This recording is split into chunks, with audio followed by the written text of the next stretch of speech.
Encore une fois, je n'ai commis aucune infraction.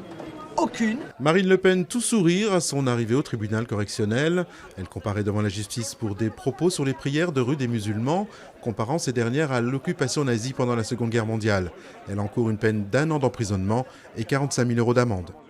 Que la justice soit faite et qu'il crève en prison. Douleur et colère après l'annonce de la mort de Lucas à Jeuf en Meurthe-et-Moselle. Poignardé par un inconnu en rentrant de l'école, le petit garçon âgé de 7 ans a succombé à ses blessures. L'agresseur présumé souffre, selon un expert, de troubles psychiatriques qui ont altéré son jugement sans toutefois l'abolir. Une première au Japon, le lien entre le cancer d'un ouvrier de la centrale de Fukushima et son exposition aux radiations lors de la catastrophe de mars 2011, reconnu par les autorités. 3 autres cas sont en cours d'examen, précise le ministère de la Santé. Départ du Mont-Saint-Michel le 2 juillet, arrivé à Paris le 24 juillet. Le parcours du Tour de France 2016 a été dévoilé mardi au Palais des Congrès de Paris. Cette 103e édition réservera aux cyclistes 9 étapes de montagne, mais aussi 8 étapes de plaine favorables aux sprinteurs.